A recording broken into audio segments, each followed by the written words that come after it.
Boa tarde, hoje é o nosso primeiro episódio aqui no programa Pensar Hoje da TV ENEM.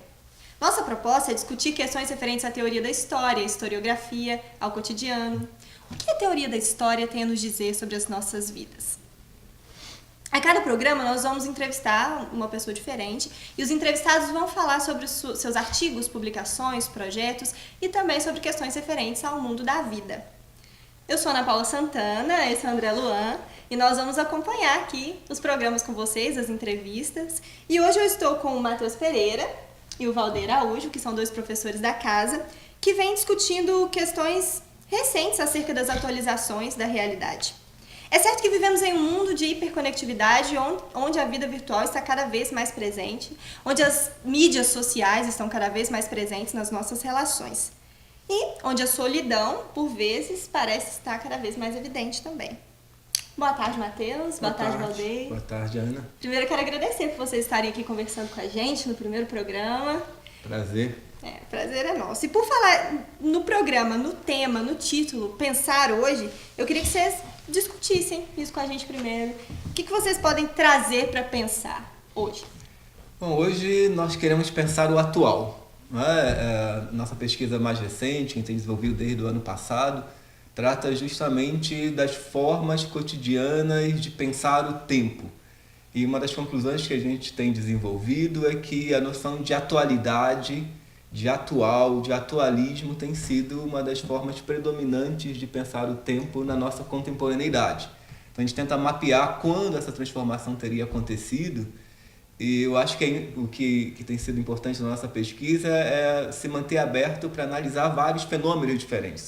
Nós temos analisado séries de TV, como a série Black Mirror, que tem sido produzida pelo Netflix. Temos analisado o fenômeno da solidão no mundo contemporâneo, que, como você já adiantou, é um tanto paradoxal, porque é um mundo que, por um lado, vive cada vez mais conectado, mas a solidão vem se tornando, em diversos níveis, um problema crônico nas sociedades. Quanto mais conexão nós temos, mais a solidão parece se colocar como um problema cotidiano. Então, isso é um tipo de paradoxo que a gente tenta pensar.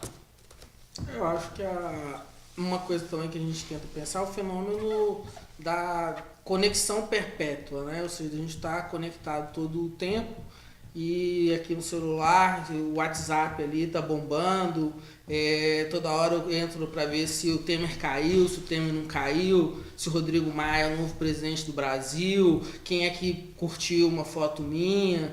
Então há uma produção incessante de notícias que eu acho que é bem exemplificado pelo slogan que a gente fala isso no nosso texto, né, da TV, da Rádio Bandeirantes: em 20 minutos tudo pode mudar. Mas esse slogan nos remete a uma questão, um tema clássico e que é um problema complicado, que é aquele de que pode ser que tudo mude para que tudo continue como está. Então, se essa afirmação também ela não é totalmente verdadeira, porque alguma coisa está mudando. Então, nós, na verdade, estamos tentando enfrentar um problema um problema clássico para nós historiadores, mas também para nós que estamos no mundo, que somos cidadãos, é o que de fato está mudando na experiência contemporânea do tempo, com todas as implicações culturais, políticas. Então, a gente fala também do processo de impeachment na nossa discussão, o que de fato é uma mudança significativa, mas o que é também uma permanência da forma moderna de se experimentar o tempo. E que não está distante da vida das pessoas, né? Então, como o tempo ele constitui, ninguém vive fora do tempo, todo mundo está inserido no tempo, mas ao mesmo tempo o tempo é uma forma cultural, então ele define a maneira como nós vivemos. A gente tem analisado fenômenos, por exemplo, como a autorrepresentação da Ana Maria Braga nas últimas décadas. Então, algo que o Matheus trouxe para a gente pensar foi uma foto da Ana Maria Braga 30 anos atrás, uma foto dela hoje, e que parecem a mesma. Então, que sociedade é essa, que relação é essa com o tempo, onde as pessoas não aceitam mais o processo de envelhecimento? Onde permanecer com o mesmo rosto que você tinha 30, 40 anos atrás, passa a ser algo possível. Que sociedade é essa onde as pessoas querem chegar aos 80 anos parecendo que tem 30 anos, parecendo que tem 20 anos? Então esse é o tipo de fenômeno que nós temos analisado, que parece algo banal, mas que interfere na nossa sociedade, porque esse mundo onde as pessoas não querem envelhecer é um mundo também que não quer mudar. Ao mesmo tempo, algumas pessoas podem não envelhecer e a maior parte da população não pode não envelhecer. Elas estão afastadas das condições, dos recursos financeiros para fazer as plásticas, dos recursos financeiros para se atualizar. Então, é um fenômeno que, por um lado, é muito teórico, por isso que eu acho que ele se encaixa muito no nosso programa, e, por outro lado, ele é muito cotidiano, ele afeta o nosso dia a dia. E aí, nesse caso, aí tem duas outras coisas. A gente fala também do Michael Jackson, né? Que parece ser o mesmo caso da Ana Maria Braga, mas é uma atualização que beira mais a música do Belchior, no Michael Jackson, né? Ontem era jovem velho, hoje é antigo. Mas a Ana Maria Braga, né? Que é essa busca de tentar se restaurar uma juventude perdida. E ao mesmo tempo o Michael Jackson já é um pouco uma tentativa de ser uma coisa totalmente nova. Não existe uma referencialidade no passado. Nesse sentido, ele é até mais atualista, né? Como a gente estava falando um pouco mais cedo. Agora, isso nos coloca, na verdade, dois problemas que são teóricos e práticos. Que é o lugar da morte no nosso mundo. Ou seja, no mundo, o que é o nosso mundo, de algum modo? É um mundo que a gente come comida geneticamente modificada, é um mundo onde a gente usa próteses, é um mundo que a gente vai no dentista e o dentista nos faz ter uma arcada dentária por mais tempo do que nós fomos preparados, um mundo onde a medicina adia a nossa morte. Então esse adiamento da morte, em alguma medida, também significa uma certa negação ou um esquecimento da finitude. E ao mesmo tempo, um outro aspecto disso é que há um embaralhamento, esse é um outro problema, do que é ou não humano, porque aí a gente também faz uma certa discussão de um tema que aparentemente é próximo da ficção científica, mas ele é bem real, né? Que é o tema, por exemplo, do que a gente vai chamar, e outros autores, de pós-humano. Sim, uma pergunta que eu gostaria de fazer para vocês que eu acho que está bem colocado no que o Matheus acabou de falar, que é com relação ao futuro. Se, de certa maneira, a morte tem sido protelada, né? Ela tem sido esquecida, de que maneira, quais são os impactos que vocês veem nessa hipótese atualista que vocês estão tentando formular em termos de programa de pesquisa, ela impacta diretamente na questão do futuro, né? Então, de certa maneira, uma provocação poderia ser feita, ora, se a morte está sendo esquecida, o futuro estaria, consequentemente, sendo alargado ou não, né? A gente desenvolveu um pouco a categoria do atualismo, né, que ela é dupla. Por um lado, ela é uma categoria de análise, a gente construiu para entender todas essas transformações temporais. Por outro lado, ela aponta um fenômeno, porque principalmente em inglês, mas também em português, em espanhol, a palavra atualizar, né, o verbo em inglês update, vem ganhando cada vez mais espaço social. Isso nós temos dados empíricos que demonstram que desde os anos 60 e 70, a palavra atualizar explode. É claro que ela está muito associada à cultura da informática, mas ela também parece que serve como uma grande metáfora para nós entendermos a nossa situação contemporânea. Então, o que é o futuro dessa sociedade que parece se identificar com a noção da contínua atualização? O futuro é algo que não transforma o atual. O futuro está em jogo, o futuro é um espaço de otimização, é um espaço de aperfeiçoamento do atual. E isso diferencia um pouco a forma de pensar que foi típica do século XIX, típica do século XX, onde você encadeava passado, presente e futuro, como fossem três tempos que se autocompletavam. Então, o passado forma o presente incorpora esse legado do passado, incorpora as tradições, incorpora a sabedoria, toma decisões e projeta um futuro que continua certos aspectos do presente, mas muda também. Nós sabemos que entre o XIX e o século XX há uma pressão social por transformações e há um otimismo na capacidade de que essas transformações vão melhorar a vida das pessoas. Hoje, as pessoas percebem o futuro como transformação, mas essa transformação, ou pelo menos como modificação, como uma aceleração tecnológica, como um conjunto de mudanças frente às quais elas precisam estar atualizadas, mas essas mudanças parecem apenas otimizar o mundo atual. Eu acho que o primeiro grande exemplo dessa perspectiva, de maneira mais sistemática, foi o Fukuyama. Então a hipótese lá do Fukuyama do fim da história é: não nos resta nada mais além de otimizar a democracia liberal. O futuro não traz mais transformações desejáveis, não há mais transformações que nós precisamos alcançar. Temos apenas que aperfeiçoar a democracia liberal. Então talvez Fukuyama tenha sido o primeiro grande ideólogo assim, do que a gente está chamando de atualismo. Eu acho que tem uma dimensão prática que estou tentando fazer mais relação com o cotidiano, é de que o futuro de uma pessoa, de um jovem estudante da universidade, ele era mais ou menos garantido e poderia ser estável, né? Você passaria num concurso público, daria aula por toda a vida, num lugar provavelmente próximo de onde você nasceu. Ou as classes médias, até bem pouco tempo atrás, faziam um curso superior, faziam um concurso no Banco do Brasil, e aí tinha um emprego garantido, casavam mais ou menos aos 20, 25 anos, e permaneciam com a mesma esposa por todo o futuro, aquela vida. Então você poderia inclusive planejar. Esse mundo, ele continua existindo, mas ele há mundos paralelos a esse, cada vez mais amplos. Então, você hoje está aqui, amanhã pode estar em São João del Rei, depois na Amazônia, você pode ter várias carreiras, hoje está estudando História, mas amanhã você pode estar estudando sei lá o quê. Então, isso implica também, num certo sentido, ou seja, a nossa relação com o futuro, desse ponto de vista, ela mudou.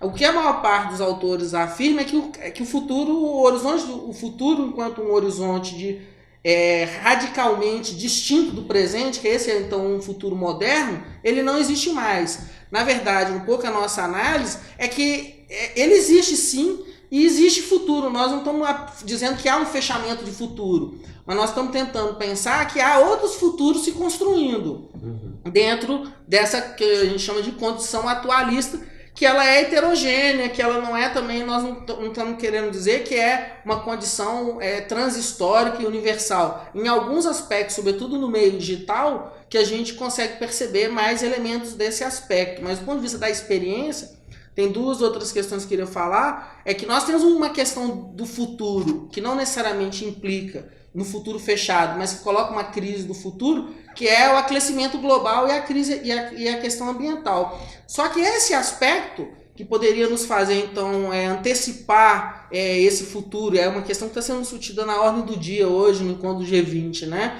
Ele não é um problema, esse problema desse futuro catastrófico, que afeta de fato as nossas vidas, nem as decisões políticas. Então o que nos mobiliza, por exemplo, hoje do ponto de vista do futuro?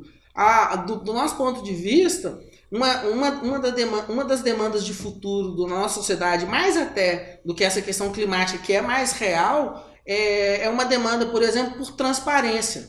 Então, isso tem a ver com todo o escândalo da Lava Jato, em parte, e isso é correto, por isso que a ideologia da transparência, uma faca de dois gumes, é um pouco uma demanda por transparência. Então nós queremos saber o que o político faz na hora que ele janta, queremos saber o que o Temer está falando com o Joesley no subsolo. Nós precisamos saber disso porque nós exigimos ética na política, nós exigimos um governo que seja honesto. Mas o filme que saiu agora do Tom Hanks, O Círculo, mostra também um pouco os perigos de uma transparência total. Quem é que não tem segredo? É bom a gente eliminar o segredo da nossa vida pessoal? Será que é bom que a sua companheira sempre acesse os seus e-mails, o seu WhatsApp? Tem alguma coisa que é íntima, que as pessoas podem preservar do ponto de vista da administração pública? Até onde a transparência pode ir, até onde ela não pode ir? Mas a ideologia da transparência, então a gente dizia, né, que o futuro, você estava pensando, né, o futuro não se coloca, mas uma das ideologias futuristas, talvez, do atualismo é essa busca por uma sociedade que seja transparente, sem uma reflexão também do limite até onde pode ir. O interessante é que mesmo esse futuro ele é tido como alguma coisa que vai ser alcançado por sucessivas otimizações. Isso. Então nós já temos as estruturas para garantir a total transparência, né? Essa é uma chave do discurso contemporâneo. A única coisa que nós podemos fazer é esperar que essas novas versões de uma realidade melhor sejam colocadas à venda. O que revela uma outra ambivalência da situação atualista é que há uma pressão por transparência e por exibição. A gente usa até uma expressão de um autor britânico que brinca com a noção de que eu atualizo, logo eu sou. Então, você tem mais valor social quanto mais você se exibe, porque é uma sociedade que aporta valor à exibição. Então, o sucesso dos shows de realidade, dos reality show, vem dessa vontade de exibição e dessa vontade de ver e ser visto incessante. Mas o programa que permite isso, a estrutura social que permite essa exibição, não se mostra plenamente. Então, eu e o Matheus ficávamos pensando muito, né? No século XIX, a grande metáfora para pensar o tempo social era o relógio público. Né? Tem uma famosa passagem do Walter Benjamin, que ele mostra que os revolucionários na França, em meados do século XIX, atiravam nos relógios durante as revoltas, porque o relógio era o símbolo do controle, da fábrica, da disciplina. Hoje, se a gente fosse buscar uma metáfora semelhante, seria o programa, né? A nossa realidade roda programas, os programas rodam em torno de sistemas operacionais, mas quantos de nós efetivamente entendem como os programas funcionam? Quantos de nós entendem, por exemplo, toda a produção que há por trás do programa como o Big Brother, não é? Que simula uma espontaneidade, simula algo que parece realidade, mas é uma realidade programada, que pode ser então otimizada. Então, o grande desafio ético, eu acho que a pesquisa mostra, é como empoderar as pessoas para que elas possam atuar nos programas, para que elas possam, de algum modo, atuarem como hackers. Né? O grande herói do nosso tempo, e o grande vilão do nosso tempo é um hacker. Não é a grande corporação como a Microsoft, o Bill Gates, que otimizam os programas a partir dos seus próprios interesses corporativos, ou dos estados que espionam os detalhes mais mínimos da nossa vida, né? O grande vilão e o grande herói do nosso tempo, aquele que é capaz de produzir o novo, é o hacker, né? Que é capaz de tirar o programa do seu curso natural. Agora, por exemplo, do ponto de vista, uma coisa que a gente discute muito é também assim, qual é o lugar do conhecimento histórico nesse contexto, né?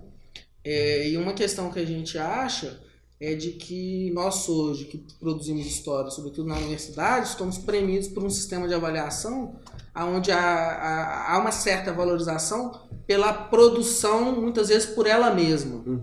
E aí, um dos motivos pelos quais nós estamos aqui exatamente tentando conversar e tentando difundir e divulgar o que a gente está pesquisando, é que a gente acha que um dos desafios é comunicar, no sentido de ir e vir o conhecimento que nós estamos produzindo no seu próprio processo.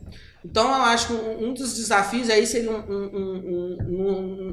ponto de vista neutro. Nós estamos dizendo que é positivo ou negativo, mas o conhecimento histórico, a produção do conhecimento histórico hoje exige do historiador, por exemplo, uma perspectiva que a gente poderia chamar de pós-textual, ou seja, a história pós-textual é essa que dialoga com o grande público, que leva uma informação de qualidade, bem feita, que manipula as novas mídias, que entende de edição. Então isso exige também um novo profissional, um profissional que dialoga com o universo que tende a se pluralizar.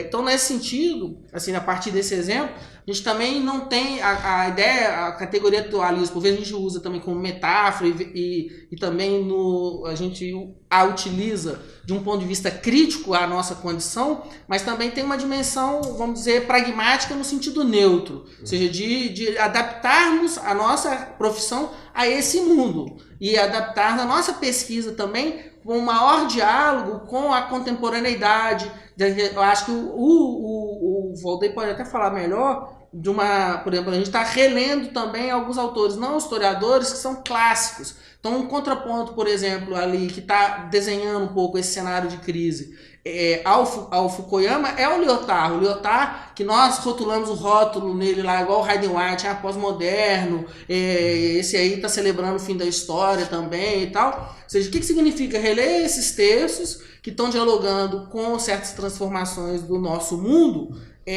hoje, e dentro desse diagnóstico que a gente está fazendo, está tentando construir. Porque fica muito fácil também nós continuarmos produzindo história e conhecimento sendo que há uma série de mudanças a bater na nossa porta. Então a gente ficar confortavelmente aceitando o sistema CAPES de avaliação ou sistema de produção de pesquisa, sendo que há uma mudança em curso que ela é realmente a emergência do pós-humano, a emergência das novas mídias, até que ponto há uma mudança até epistemológica na produção do fazer história. Sim. Então é repensar, né? A gente estava dizendo, o Valdir falar um pouco do Lyotard, né? Que está repensando a crença, ou está colocando em questão, olha, está em crise a crença nas grandes narrativas. Um pouco o nosso diagnóstico, que tende a ser um pouco crítico à postura, o diagnóstico, por exemplo, do Hartog, mas o Hartog tem uma certa razão em alguma medida quando ele fala, olha, a crença na história, ou seja, o lugar do historiador no nosso mundo não é mais o mesmo do historiador moderno.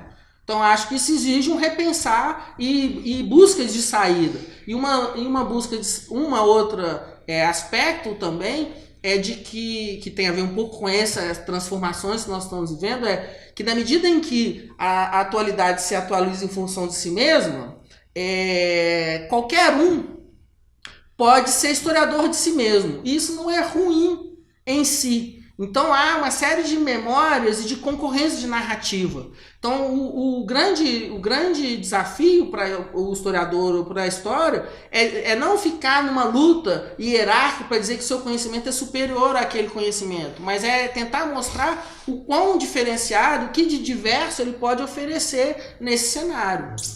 Podia talvez dar um exemplo do que significa essa ideia de um atual que se atualiza em função de si mesmo, né? Como é que esse mundo do atual que se atualiza em função de si mesmo se produz, né? Alguns autores que estudam redes sociais e as novas mídias apontam como essa lógica de todas as decisões que nós tomamos nas redes sociais servem para formar um banco de dados que orientam como as empresas e os governos vão atender às suas demandas. Então, significa que quando as empresas tomam decisões que procuram atingir as minhas demandas, o que elas levam em consideração, além dos seus interesses corporativos, é o meu perfil de usuário. Então, aquele conjunto de decisões que eu tomo cotidianamente, quase sem perceber, aquilo que eu curto no Facebook, aquilo que eu vejo no Instagram, as páginas que eu visito no Google, tudo isso então é mapeado, transformado em Big Data, e isso orienta a construção da realidade para me atingir como consumidor. Só tem que isso faz com que o futuro seja igual às minhas decisões passadas.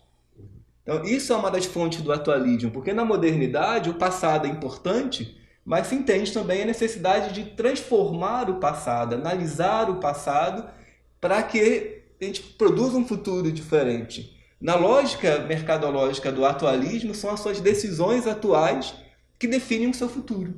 Então, não por acaso, o seu futuro vai ficar cada vez mais parecido com o seu presente. E o seu passado vai ser, naturalmente, uma forma de reforço desse presente.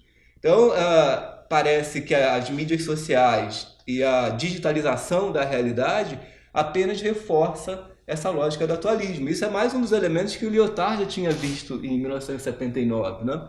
Que a digitalização da realidade produziria fenômenos como esse fenômeno que o Matheus tratou da crise dos experts. Né? Se o historiador é um especialista dentro da modernidade, que ele tem uma disciplina, ele tem um método para produzir um conhecimento histórico, no contexto atual, onde todos parecem ter a sua própria história, a voz desse especialista se fragmenta e há uma pulsão social também para que esse especialista seja completamente transparente. De algum modo, a pressão da ideologia da escola sem partido é uma pressão por uma escola totalmente transparente. Então, como não se aceita a autoridade do professor, o professor é visto, então, apenas como um prestador de serviços neutro, a sala de aula tem que ser uma espécie de vitrine completamente transparente, tem que ser uma espécie de vitrine de shopping, onde quem compra o ensino tenha total controle do processo pedagógico. Mas isso anula exatamente aquilo que, na modernidade, tem sido fundamental, a produção de autoridade a partir de uma metodologia científica, de uma produção controlada de conhecimento. Então, se esse professor já não detém mais essa autoridade já não é mais reconhecida, ele não pode transmitir conhecimento. Sim. Agora, Valdeir, teve um momento na sua fala que me deixou um pouco curiosa, que foi quando você falou da programação, da incidência da programação, da virtualidade, na vida das pessoas. E eu fiquei pensando, qual é o lugar da experiência nesse mundo? O que é real e o que não é real? O que seria realmente humano e o que seria só imagem e programação nas nossas vidas? O Lyotard, naquele texto 79, ele fala alguma coisa que é muito forte. Ele diz, para esse novo homem que está emergindo desse processo de digitalização total do mundo, o meio ambiente natural, a natureza desse homem é o banco de dados. Então, o espaço onde esse homem se realiza não é mais um espaço real, concreto, mas é um espaço puramente digitalizado. Então, e isso coloca um paradoxo, porque realiza uma certa antropologia moderna. A gente vai pensar lá em Descartes, quando Descartes fala, o homem é um cogito, o homem é um ser que pensa. Bom, se o homem é um ser que pensa, se o homem é puro pensamento, ele pode tranquilamente viver num banco de dados. Eu estava até recentemente, eu mostrei para o Matheus, lendo um ensaio, uma entrevista, na verdade, de um famoso criador britânico chamado Arnold Toynbee, em 71. E nessa entrevista o Toynbee dizia, reagindo um pouco ao movimento hippie, à contestação cultural dos anos 70, né? Ele já era um homem de 80 anos. Ele dizia, olha, o homem é parte animal e parte racional, que é uma metafísica clássica da modernidade, dividir o homem entre um lado animal e um lado racional. Mas claramente o lado propriamente humano é o lado racional. Então, mas há um problema com essa metafísica, com essa definição do homem, que o homem também é corpo. Você não pode definir o homem dizendo que o homem é só uma mente. Então, o que está em risco na contemporaneidade é a realização dessa utopia moderna de um homem puramente. Daí explica as figuras dos japoneses, que o Matheus... Hikikomori, que vivem praticamente toda a sua vida em frente a uma tela de computador. Isso coloca o paradoxo de uma sociedade cada vez mais conectada, ou seja, que não deveria sentir-se solitária, mas como não há copresença corporal, as pessoas sentem-se solitárias. Não é? Porque duas pessoas conectadas através de uma tela não é equivalente a 3 ou 4 pessoas aqui copresentes. Eu acho que a gente vive na contemporaneidade esses paradoxos de uma realização perversa dos nossos próprios desejos. Agora, isso coloca também um desafio. O que significa a democracia digital? Ou seja, talvez uma coisa que eu tenho... Eu sempre fui presidencialista. Eu agora tenho me tornado progressivamente parlamentarista, porque eu acho que o parlamento... Eu acho que se a gente vivesse sob um parlamentarismo, essa crise política não estaria acontecendo tão tragicamente como está no Brasil. Porque o parlamentarismo, nesse sentido, ele é mais atualista, ele é mais dinâmico com o nosso tempo. A gente, até tendo um pouco a ver com isso, uma das coisas que a gente analisa também é que a palavra atualização é uma palavra que emerge, por exemplo, na língua portuguesa a partir dos anos 50 e 60. Na língua inglesa também. Ela é muito ligada à emergência da cultura do computador mesmo. E hoje, por exemplo, você pega o próprio dicionário, o significado de atualização, ele vai progressivamente substituindo um vocabulário, ainda que já fosse sinônimo, mas ele vai progressivamente substituindo uma certa ideia hegemônica ao longo do século XX, que é a ideia de modernização. Então, por exemplo, a gente pega algumas frases lá de alguns jornalistas, tipo a Eliane Cattanhet, que ela falou, por exemplo, quando o Temer era presidente provisório, que o Temer precisava assumir rápido como presidente efetivo para atualizar o Brasil. O Renan recentemente disse que a legislação trabalhista precisa ser atualizada.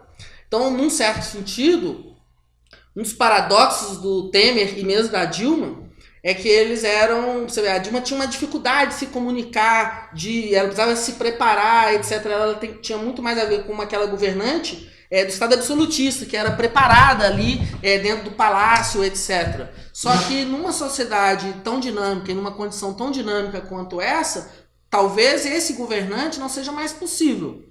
O Lula é um caso à parte, mas eu diria, por exemplo, que o Macron e o Dória, e aí eu acho que esse é um pouco o paradoxo, eles de algum modo compreenderam certas dimensões que se transformaram. Talvez até o Trudeau também entraria nessa lista aí. Sim, o primeiro-ministro do Canadá.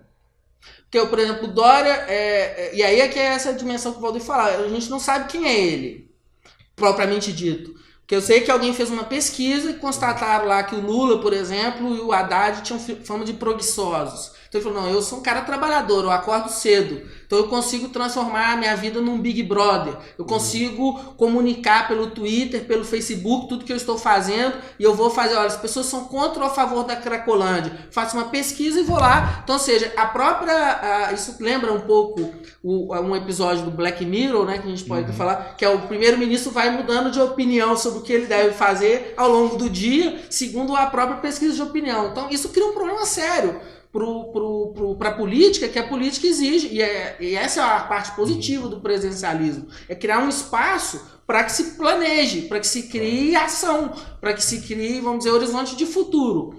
Então, como construir a própria democracia, ou reconstruir a democracia, a participação, também são dimensões que a gente tenta pensar na nossa pesquisa. Mas a gente poderia pensar assim que, enquanto a política moderna estava focada na noção de transformação, a política atualista está focada na noção de otimização. Então, se a sua preocupação é apenas otimizar aquilo que já está instaurado, você pode ser guiado por esse termômetro da realidade, das pesquisas instantâneas, porque você não precisa transformar, você precisa apenas saber o que as pessoas querem nesse momento e entregar melhores serviços, melhor transporte, melhor saúde, né? Não por acaso, em 2013, as demandas eram muito por melhorias, não é? As coisas tinham que ser melhoradas mais do que radicalmente transformadas. E um dos paradoxos do cenário contemporâneo, se a gente consegue dividir a política atual entre uma política atualista e uma política moderna, mesmo que seja residual, é que a direita tem sido mais capaz de produzir política de sentido moderno, no sentido de desatualizar, de quebrar esse fluxo daquilo que é considerado atual, do que a esquerda. E aí eu penso no caso tanto do Temer quanto do Trump. Os dois surgem como figuras de um passado. Tem até uma imagem na Globo News que eles mostram o Trump falando e o planeta Terra girando em sentido contrário, reforçando a ideia do senso comum de que o Trump é um cara que não pertence ao atual. O Trump não é atual. Mas a grande pergunta é, se o Trump não é atual, se o Temer não é atual, como eles se mantêm? Como eles conseguem exercer essa desatualização do presente? Como o Trump é capaz de vender a ideia de que ser branco, macho, anti-planeta, né? Ser tudo aquilo que nós considerávamos como não atual. Newcon, né? Como eles chamam. Exatamente. Como ele consegue transformar isso em plataforma política de manutenção, de ganhar uma eleição e se manter no poder? Isso é uma questão para a teoria do atualismo, né? Uma questão que eu acho que pode ser pensada a partir disso que você falou é pensar a outra faceta, né, que eles são hiperatualizados nos bastidores da política, em alguma medida, né? Eu acho que no caso do Temer isso pode vir a ser uma verdade em alguma medida. Agora, sobre o Trump eu não saberia falar. Agora, uma coisa que me lembra, mais uma vez fazendo aqui um pouco advogado do diabo, mas porque também me trouxe uma reflexão, voltando um pouco à questão da escola sem partido e dessa homogeneidade de simetrias que, de certa maneira, se busca nesse atual momento como alternativa para a crise da história, né? Para a gente não criar uma hierarquia de saberes e tentar dialogar, de certa maneira, em pé de igualdade com as demais histórias que vêm produzindo nesse cotidiano. E aí, uma coisa que me deixa incomodado é a questão da mediação escolar. Por quê? Eu lembro um pouco do Rodrigo Pérez, quando ele vai falar de que a escola sem partido colocou o professor numa posição de que ele é o profanador, já mesmo sem nem falar nenhum pecado, né? Então, ele entra em sala de aula e ele já é colocado como um pecador.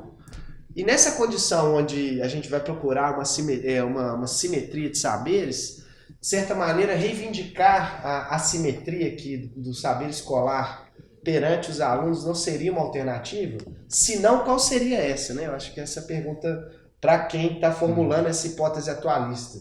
E aí, por fim, assim, se existe uma face boa desse atualismo, né? Lembro muito que a gente conversou aqui nos bastidores, nos corredores e também na sala de aula sobre a ideia de uma temporalidade própria, né? Do Heidegger, enfim, de que maneira isso se encaixa com o que vocês estão trazendo, né? A gente tem discutido muito isso, há formas positivas de atualizar. A forma moderna, pelo menos da maneira como ela era pensada, de você entender o passado como um processo formativo, frente ao qual o presente, uma vez tomando consciência desse processo formativo, ele pode agir no sentido de deslocar esse processo para outras direções, né? Direções eticamente orientadas a partir de decisões políticas, pressupõe uma atualização. A gente está lembrando do Vaticano II e a ideia de aggiornamento, de que a igreja precisava se atualizar com as questões do dia de hoje. Significa que algo no passado que ainda tem valor e que esse algo do passado, na verdade, tem que ser atualizado no sentido de desatualizar o presente. Se você traz algo do passado para o presente, dizendo, olha, essa coisa do passado tem que ser atualizada, significa tanto que a coisa do passado se torna parte do hoje, quanto o hoje se torna parte do passado. Essa é a forma, digamos, própria de atualizar, onde há um jogo dinâmico, dialético entre o atual e o inatual. O atualismo, né, esse ismo que a gente está pensando, ele vai designar sempre a forma imprópria. É sempre a ideia de que é esse atual que torna tudo idêntico a ele mesmo. Então, a Ana Paula estava nos questionando em outro momento, mas ao mesmo tempo tem muito passado, tem muita história, tem filmes, tem obsessão pela história. Mas todas essas representações tendem a entender a diferença do passado a partir dos valores burgueses, dos valores da contemporaneidade. Então, a dimensão de alteridade do passado é sempre rebaixada para os desejos e para os valores do presente, mesmo quando isso é uma coisa boa, mesmo quando por exemplo, o cinema coloca uma feminista na Grécia. Certamente não havia feministas na Grécia, mas as pessoas colocam como uma forma de reforçar certos valores da contemporaneidade.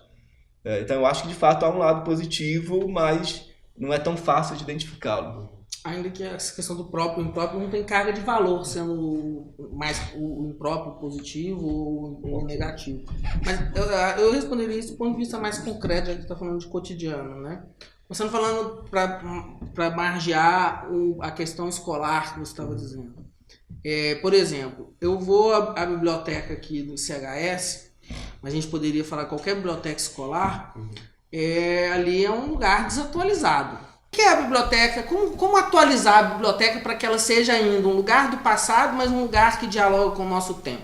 Então, a biblioteca hoje ela tem que ser um espaço de convivência, ela tem que ser um espaço onde você pode ter grandes telas para ler em PDF, pode ter grandes programas que não rodam em outros lugares, pode ser um espaço para você ver filmes, pode ser um espaço onde a internet seja melhor do lugar, aqui da região onde se queira estar, e aí por um acaso um jovem na escola está ali porque a internet é o melhor lugar da internet, ele vai lá para olhar o WhatsApp e de repente ele esbarra num livro.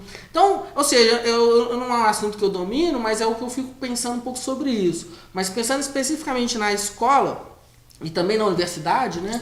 A Hannah Arendt, naquele texto que ela já está diagnosticando o problema da escola, da crise da educação, ela tem uma definição. A escola é do passado. Mas qual passado se quer defender? Qual autoridade se quer... Então, essa escola e essa lógica atual nossa, disciplinar, onde é difícil fazer uma matéria em outro curso, onde o aluno ele passeia pouco, onde a aula demora demais. Então, tem um desafio. Tem um desafio que significa atualizar. Atualizar no sentido de ser contemporâneo, porque o ser contemporâneo, isso é bem trabalhado, é também não ser contemporâneo. Mas o grande problema é que a instituição escolar, e não só a instituição escolar, ela não é nada contemporânea. E muito do que nós fazemos, por exemplo, hoje eu acho que não faz mais sentido alguém defender uma dissertação e tese sem produzir um filme sobre o seu trabalho, comunicando. Então não é só mais aquela cultura do papel, da tese clássica, etc. Ou seja, ela não vai deixar de existir, mas é preciso pensar também em outros formatos. Então acho que o desafio um pouco que você coloca, eu acho que a gente tem que pensar, né, sempre o dinamismo é que a gente é sair do dualismo. Ou é, por exemplo, o Trump e o Temer. Eles são totalmente anti-atualistas, mas num certo sentido.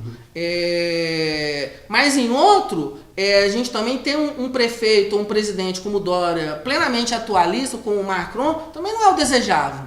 Então, como criar combinações, ou seja, e para a nossa vida pessoal? O que significa, talvez o Valdeir possa falar aí daquelas duas experiências do seu computador, da desatualização e também do caderno. Ou seja, o que significa ter as duas vivências, ou seja, de estar atual, de ser atual, ou seja, de estar produzindo um vídeo, de estar nas redes sociais, e também não ser, de não estar submetido à pressão pela publicação, de estar conversando, de estar fazendo extensão, de ter um compromisso, nós que estamos na universidade, mas todas as pessoas, compromisso ético, político com o nosso mundo, de estar imaginando uma outra democracia, uma outra formação. Então acho que são esses os desafios colocados.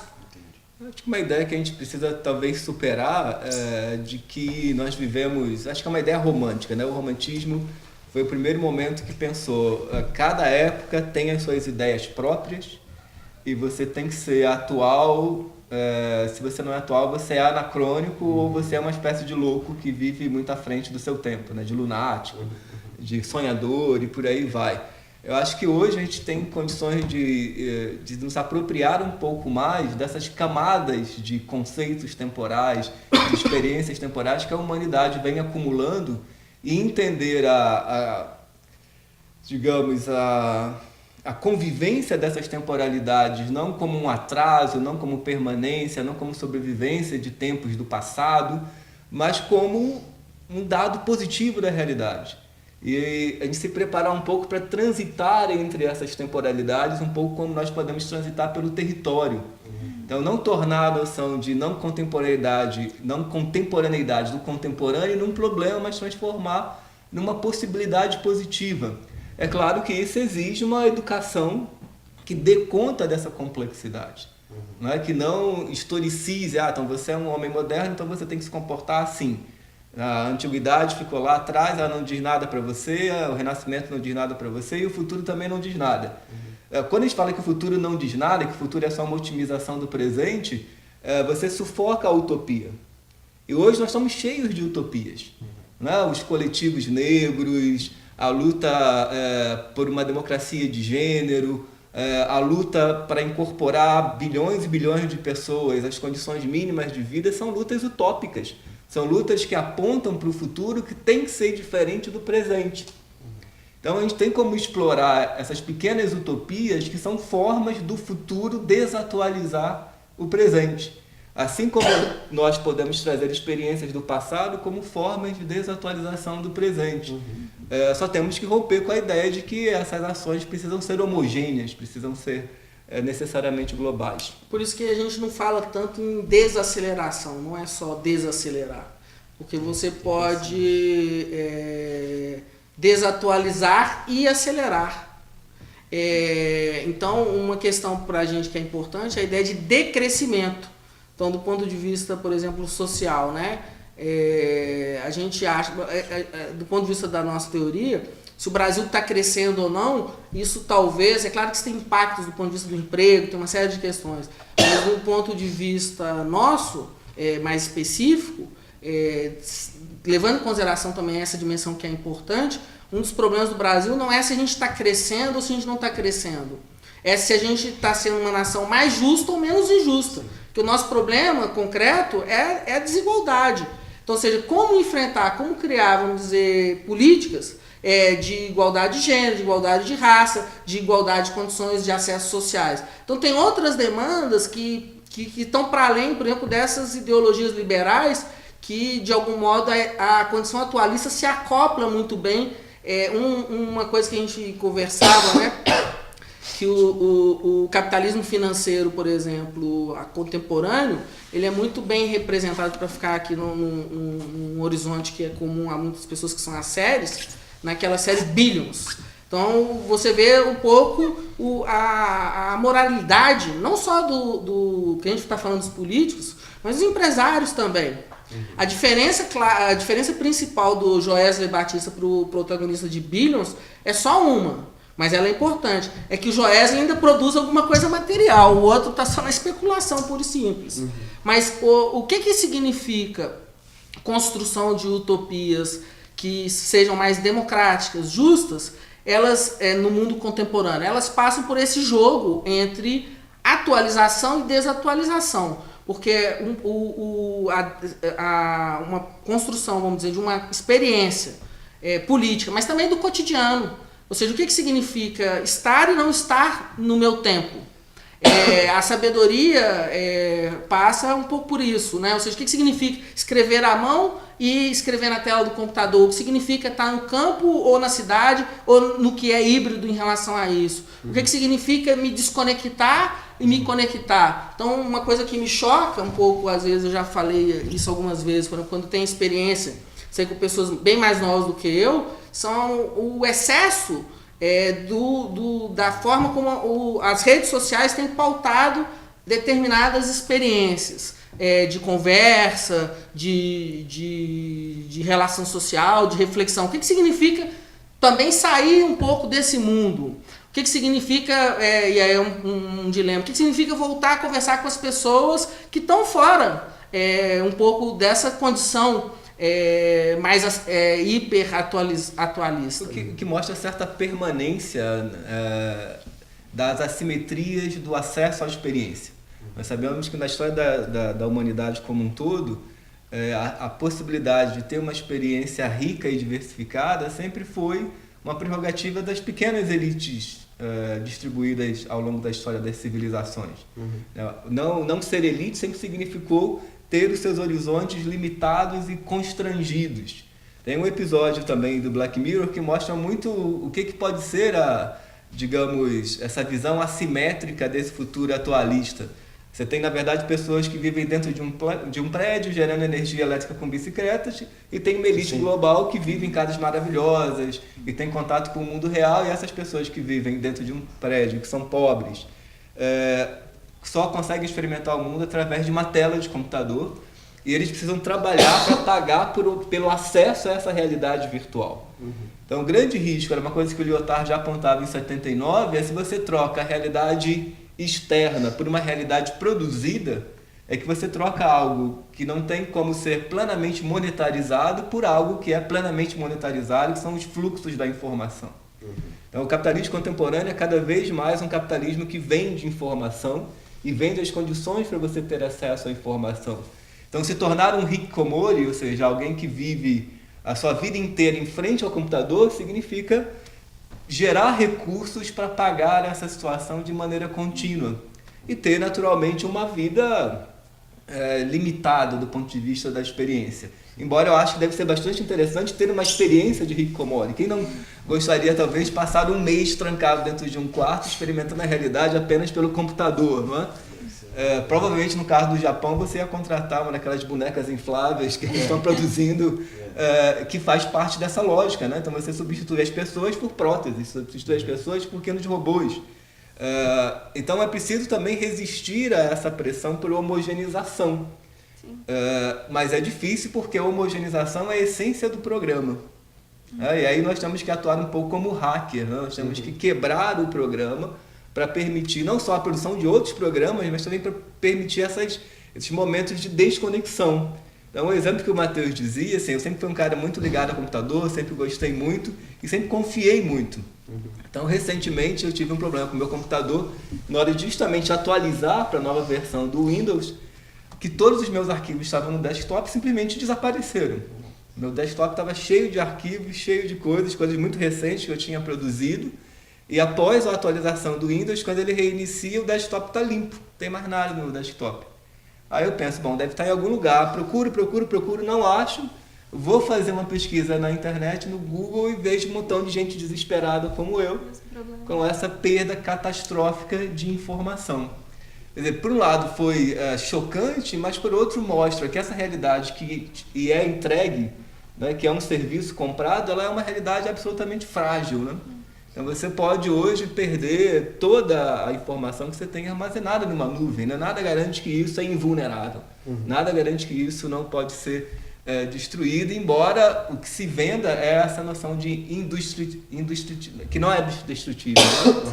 É uma espécie de ideologia. Então desde então eu voltei a usar mais o papel.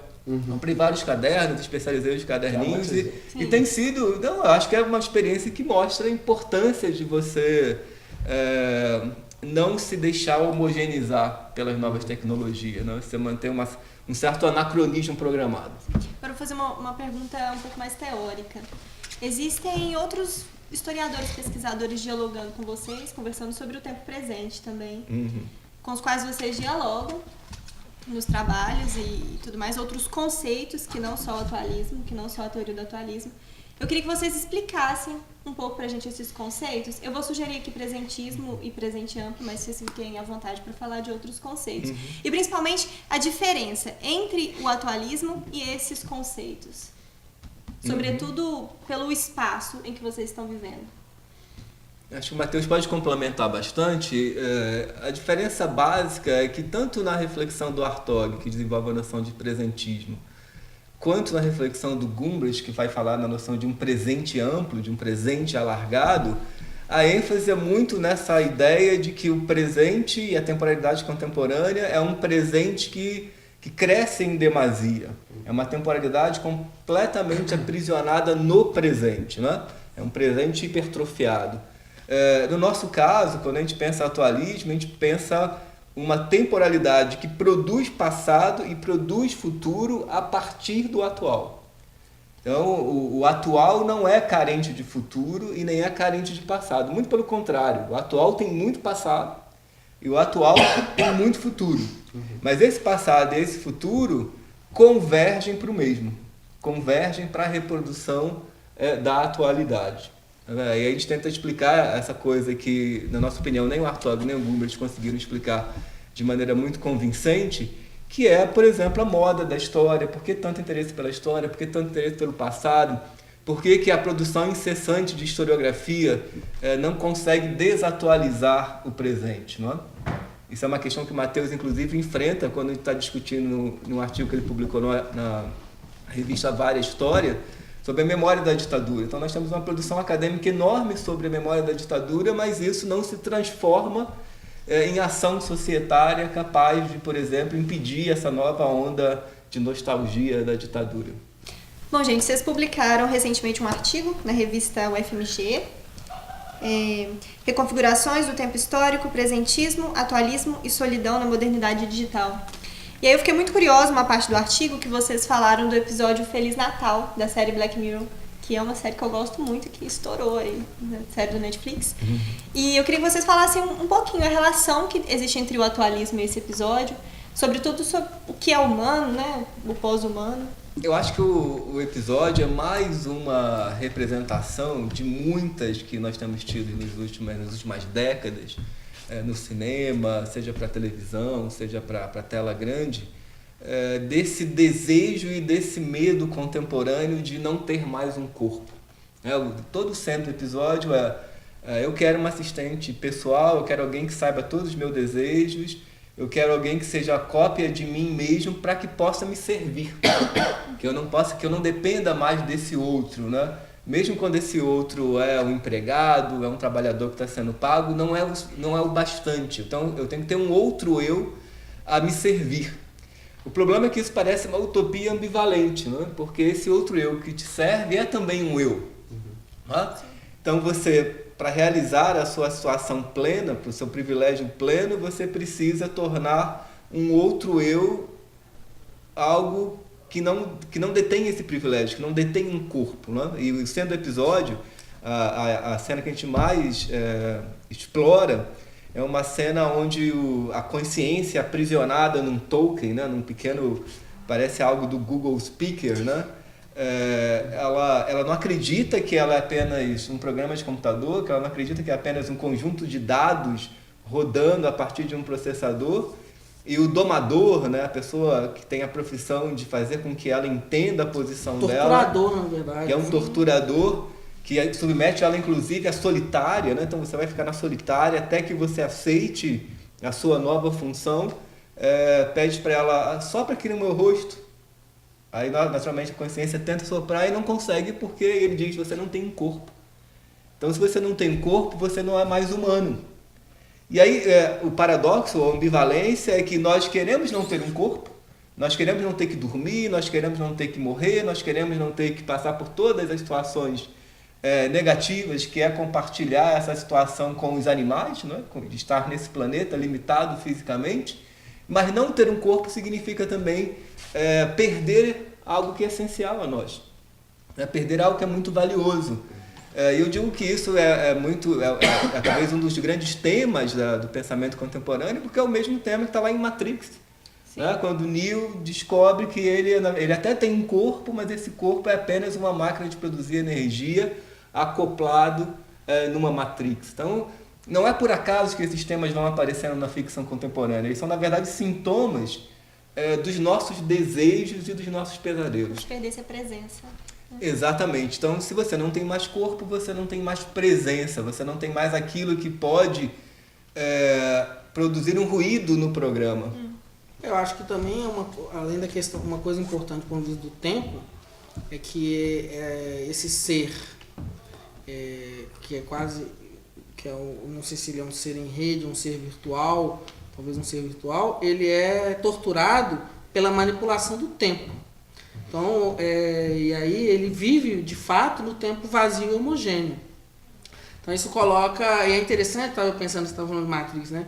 Que no caso lá do Blade Runner, os androides, não é um androide, nós estamos falando de androide, estamos falando de uma consciência sem corpo. O que o androide busca é a memória, e o que no caso dessa consciência manipulada do episódio Feliz Natal, ela tem memória porque ela é, digamos assim, um duplicante, né? Mas um duplicante da consciência. Uhum. E é importante, porque no fundo também discute-se uma associação entre o capital e a tecnociência, porque as duas consciências que a gente não sabe mais, então, há uma fluidez aí de quem é quem, o que distingue a proprietária da consciência, o episódio dá a entender que não é totalmente o corpo, mas é a capacidade de pagar pelo serviço. Voltando a um pouco a essa discussão de que essa realidade, essa condição atualista também, é uma condição totalmente atravessada por essa confluência entre capital e tecnociência. E aí se coloca a questão de como refundar o mundo comum. Ou seja, no fundo, o que é refundar o mundo comum sem negar, de fato, que é uma transformação que o virtual, que as transformações tecnológicas, essa revolução tecnológica, ela está aí e ela opera, de fato, algumas descontinuidades que não necessariamente se relacionam não necessariamente é uma descontinuidade plena do projeto da modernidade. Podemos dizer modernidade historicista na falta de um nome, mas também mas ela cria uma modernidade digital. Que atravessa, então hoje, por exemplo, dizer que os excluídos não têm acesso a esse mundo só é parcialmente verdadeiro, porque o smartphone de fato muda a nossa realidade com o mundo. A gente usa até uma epígrafe que fala assim, ter um smartphone é muito melhor do que um ser humano, que é bagunçado, que é imprevisível, mas hoje em dia, em lugares realmente populares, as pessoas têm smartphone. O cara que faz carreto, que fazia carreto com um carro de boi, com um cavalo, ele tem um smartphone. Hoje um trabalhador, um operário, ele tem que é um batalhador, ele também trabalha um pouco, ele tá nesse fluxo.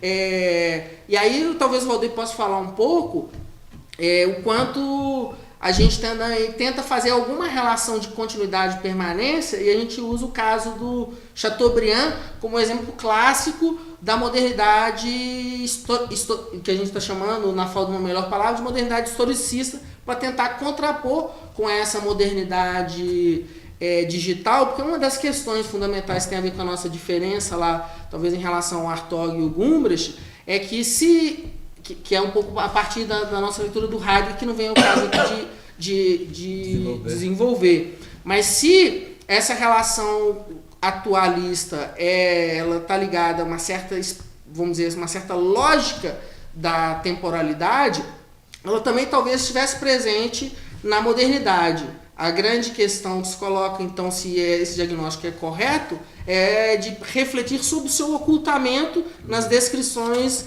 da modernidade historicista.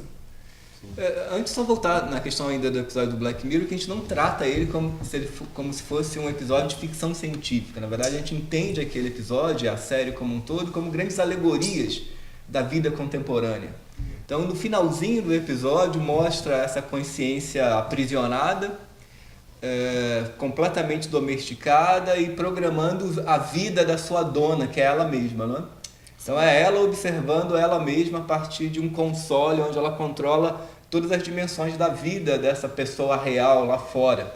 E isso é muito próximo do nosso gesto quando assistimos o Big Brother. Em teoria tem lá as pessoas presas na casa, mas a pergunta é quem está preso a quem? São as pessoas que estão dentro da casa ou somos nós que estamos obrigados a nos realizar através da fantasia que aquelas pessoas executam dentro da casa? Então o Black Mirror, na verdade, é uma alegoria daquilo que acontece hoje, quando nós abdicamos da nossa capacidade de tomar decisão para nos aprisionar dessa prisão voyeurista. Sim. Então nós nos realizamos como espectadores e não como alguém que executa. E é claro que quem executa se realiza porque está sendo visto.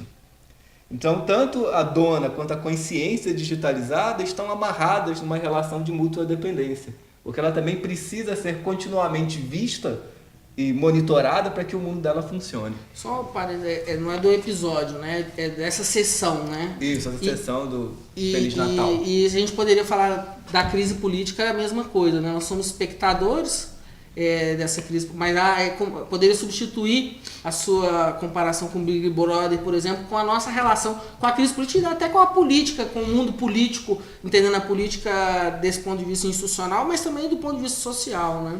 Uhum. A questão do Chateaubriand, o Matheus insistiu muito que a gente tratasse o Chateaubriand porque ele é fundamental na hipótese do Hartog, na hipótese presentista.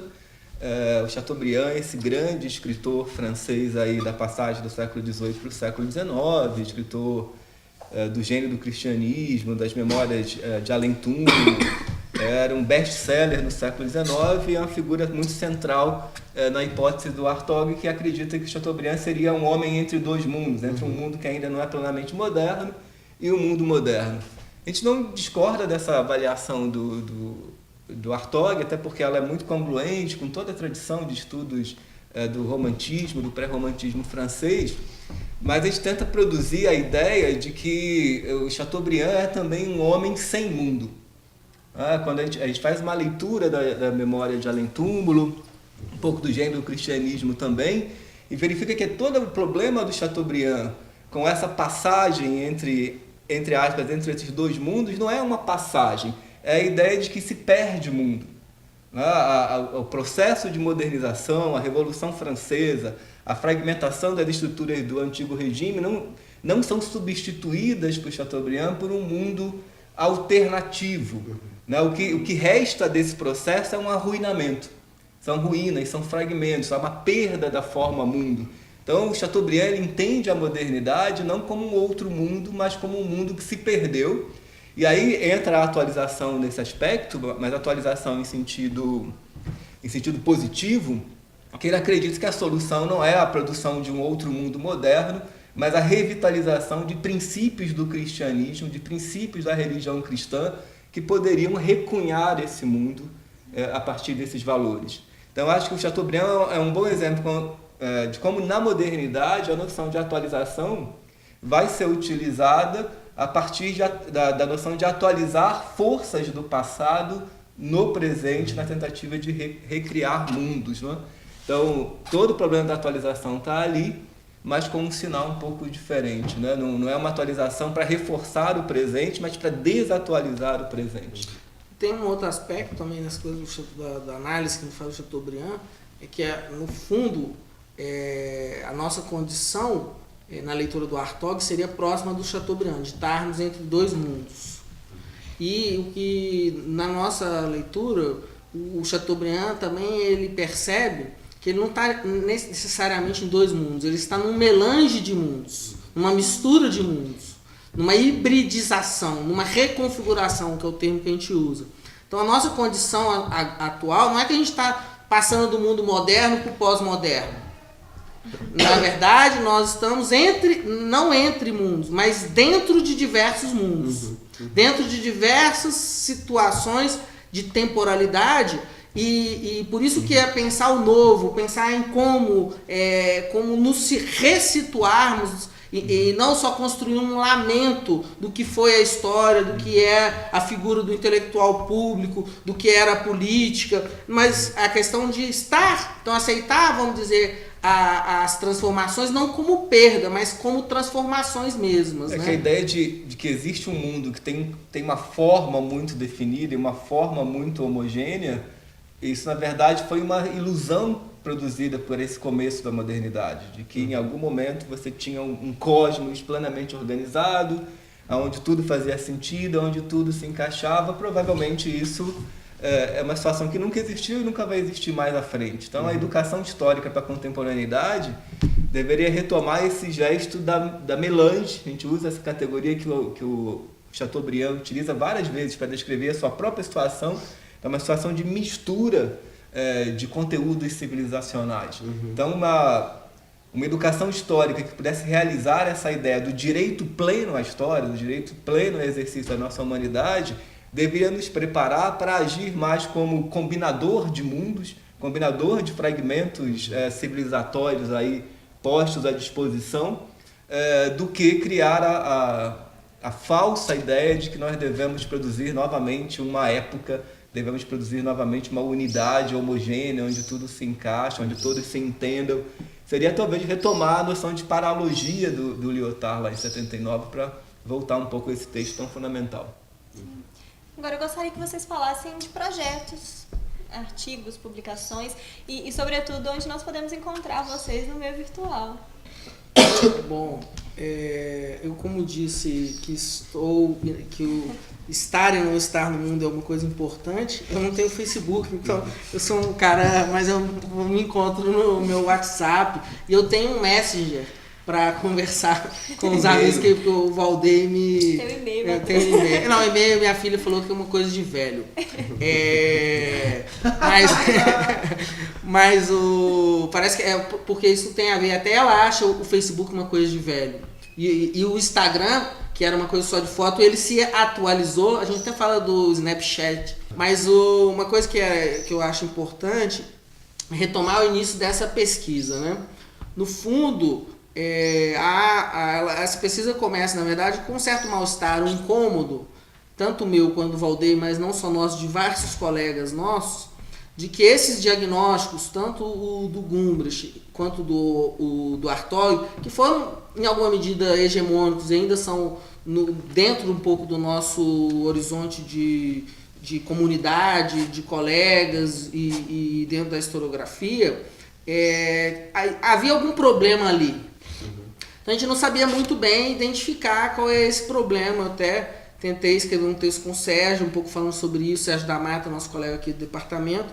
E aí, conversando com o Valdeir um pouco sobre esses incômodos, uma vez ele foi dar uma palestra justamente sobre o Heidegger em Pelotas, se não me engano, e aí no ônibus, ele estava no ônibus, eu estava na minha casa aqui em Ouro Preto, a gente começou a bater um papo pelo WhatsApp, e foi aí que surgiu um pouco essa intuição de pensar uma descrição não alternativa, mas que contemplasse outros elementos que não estavam contemplados nessas teorias que nos incomodavam em alguma medida. Então, um pouco a origem, vamos dizer assim, a pesquisa passa um pouco por aí, e a nosso objetivo é produzir um livro ainda esse ano. Ele está muito adiantado, talvez o Valdeir possa falar então um pouco do projeto do livro, que provavelmente vai ter 4 partes. A gente, inclusive, está muito feliz de estar aqui nesse momento agora, que é uma oportunidade também de revisitar algumas dimensões do projeto, do livro, que a gente gostaria que fosse um livro que pensasse não só a história, mas também que fosse um livro que contribuísse para as humanidades como um todo e como um horizonte de repensar as humanidades no momento que as humanidades estão em crise, igual você disse, mas que elas também estão sendo atacadas, né? Sim. Então que a nossa descrição também forneça armas para essa resistência e aponte alguns horizontes. Sim. Acho que é um livro bastante esquizofrênico no sentido positivo, né? Ele oscilar em momentos muito tradicionais, onde a gente analisa, por exemplo, a contribuição do Heidegger, que é um filósofo alemão muito importante para pensar esses fenômenos, mas também analisamos Ana Maria Braga, o Michael Jackson, como há autorrepresentações que eles colocam, nos ajudam a entender a temporalidade contemporânea. A gente vai analisar um pouquinho como o Shopping Meyer evolui, né?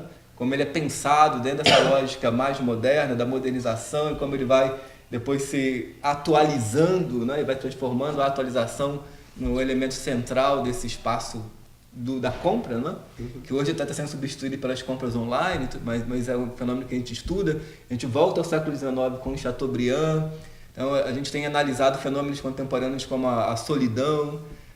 Tem um capítulo que está em produção ainda sobre redes sociais, né? O Lyotard dizia que o banco de dados era a natureza do homem, entre aspas, pós-moderno. O homem atualista, certamente a sua natureza são as redes sociais, né? Esse espaço onde tudo está em fluxo. Então é um livro bastante esquizofrênico nesse sentido. Ele não é aquele livro acadêmico como um tratado lidando só com autores, mas a gente tenta trazer esses elementos do cotidiano para pensar a teoria e para aproximar um pouco a teoria das pessoas, né? Acho que é o mais importante no projeto. A gente também tem como ideia fazer textos curtos. Então os capítulos, e as partes sobretudo os capítulos tendem a ser pequenos, de 3 a 5 páginas. Então, para que a pessoa possa também, isso tem a ver com essa dinâmica contemporânea, que você possa pegar e ler numa sentada uma parte, depois pega e lê uma sentada, ou que se utilize o livro um pouco como um bricolé mesmo, juntando elementos ali que possam interessar. Um pouco é isso, assim, a gente está bem animado. Às vezes, como nós fazemos outras atividades também, a gente vai tentar dar um gás aí nas férias para ver se o livro ainda sai esse ano. E eu acho que é um livro também produzido em rede, não só porque nasceu aí numa conversação de WhatsApp, mas que tanto eu e o Matheus temos apresentado os resultados já em diversos encontros. Esse ano mesmo lá na Casa Dirce Cortes Vida, a gente foi convidado pelo João César de Castro Rocha a durante uma semana discutir com um conjunto de colegas cada um dos capítulos que estavam prontos. E então tem tido um retorno, um feedback muito legal. Então é um livro produzido em rede, né? Não é um livro de autoria solar. Acho que é uma outra coisa muito importante para a gente, né? O Lyotard fala dessa coisa do homem em rede. Eu acho que há uma dimensão muito positiva em potencial dessa ideia de produzir conhecimento em rede. Então colegas como o Turim, vários colegas lá da UERJ, a Jéssica Gaio, o Thiago Nicodemo, o Francisco, o Henrique, o Fernando Nicolazzi, o Temístico César, Henrique Estrada, o João César foi muito importante para a gente amadurecer. Inclusive a entrada do Lyotard aqui foi uma sugestão dele. Então é um livro que naturalmente as responsabilidades são nossas, mas tem sido produzido dentro de uma conversação que indica também que a nossa área de teoria e história da historiografia é uma área com muita vitalidade hoje no Brasil. E fora as nossas redes aqui também internas de alunos do NEM, né? Já que a gente está falando da TV NEM, o Augusto mesmo leu, comentou, o nosso aluno Johnny Dentinho também já tentou dialogar, até fez críticas importantes que a gente tentou incorporar. Então a gente está um pouco nessa produção também de algo aberto, sem tentar ser um tratado, e dialogando com nossos alunos, com os nossos colegas, produzindo um conhecimento que acho que é um pouco da aposta. O Valdir falou um pouco sobre isso. A gente também acredita que uma das potencialidades dessa nossa atual condição é também trabalhar em conjunto efetivamente, não ver o trabalho coletivo como algo negativo, pelo contrário, né? Ou seja, para a gente produzir esse vídeo, a gente precisa de uma série de pessoas aqui. Para um músico produzir um disco, estou escutando agora um CD do Tom Jobim, que ele dedica o show aos seus parceiros, né? Então acho que um pouco o que a gente quer também é construir parcerias mesmo, no sentido mais propositivo, porque a parceria, o trabalho coletivo gera de fato uma inteligência coletiva e contribui para o pensar. Então eu enxergo às vezes o problema de uma forma, o Valdir de outra, a gente nem sempre está de acordo, mas isso constrói uma relação de colaboração e, sobretudo, uma relação bonita também de pensar com amizade. Então, esse livro também é produto da nossa amizade. Acho que isso é bem legal. Meio que, de certa maneira, desatualizar um egocentrismo que existe. Sim. Eu acho que são conceitos que andam juntos, né? Essa noção da modernidade que vai predominando depende também de um sujeito muito inflado, né? Esse sujeito que é o sujeito que é homem também, que é sujeito da modernidade, tem gênero, né? Então romper com tudo isso significa surfar um pouco nessas micro-utopias cotidianas. A gente tem que estar muito aberto para aquilo que os coletivos negros têm oferecido, para os coletivos de mulheres, né? Para a discussão de gênero, sobre transexualidade, LGBTs, para as ocupações, né, que foram muito presentes aqui no ano passado, por exemplo, e no Brasil todo, e para essa coisa que é a rede acadêmica, né? Você não quero esquecer também lá no Rio estavam Rebeca Gontijo, Maria da Glória, Lúcia Guimarães, que são interlocutores desde sempre, né? E é com isso que a gente produz conhecimento, que a gente produz vida. Sim. Valdir, agora nós encontramos nas redes sociais, né? Facebook, sim, muitos vídeos, publicações e blogs também. Isso, eu tenho tentado incorporar isso, inclusive, em minha prática didática, né? Já há uns 2, 3 anos, que quase todas as minhas disciplinas, eu crio um blog e convido os alunos a produzir conhecimento, porque eu acho que é uma outra maneira de responder essa necessidade contemporânea de democratização do conhecimento que a gente produz, né? E não é uma coisa fácil, é muito ambivalente. Você se expõe muito, acho que isso é um dos temas centrais para o intelectual hoje. Se você está nas redes sociais, você vai sendo rebatido em tempo real. Então, aquela figura aurática do professor que está na cátedra, que fala e os alunos ouvem. Quando você escreve algo no Facebook ou no Twitter, ou publica um texto seu online, você está absolutamente na rua. Né? Você está exposto a todo tipo de crítica, você já não é mais o expert, você não carrega lá o seu título de professor, doutor. E isso assusta muito a gente, né? Sim. Porque, obviamente, a profissão exige um certo decoro, mas eu acho que não só eu, vários colegas têm enfrentado esse desafio e têm sobrevivido, têm produzido coisas novas. No espaço didático, acho que tem sido fantástico essa mudança do foco, né? Então, um trabalho para uma disciplina não tem que ser um trabalho para o professor avaliar, tem que ser um trabalho para a sociedade. Sim. Né? Tem que ser uma contribuição desse aluno, seja um aluno de graduação, seja um aluno de pós-graduação, para essa sociedade cada vez mais ansiosa por conhecimento que não é feito pela indústria cultural, né? Que o que a gente tem mais é a indústria cultural, então a gente tem que competir um pouco com ela. Muito obrigada a presença de vocês aqui na nossa primeira conversa. Obrigado. A gente agradece primeiro a vocês, na verdade, a gente tem a agradecer, e também ao Agnaldo, que está aqui, e a todos que conseguiram chegar até o fim. Lembrar que a Ana e o André são alunos aqui da nossa pós-graduação e desenvolvem pesquisas também. Em breve serão entrevistados. Tá vendo? Obrigada, gente. Até a próxima, até o nosso próximo programa Pensar Hoje aqui com você na TV NEM.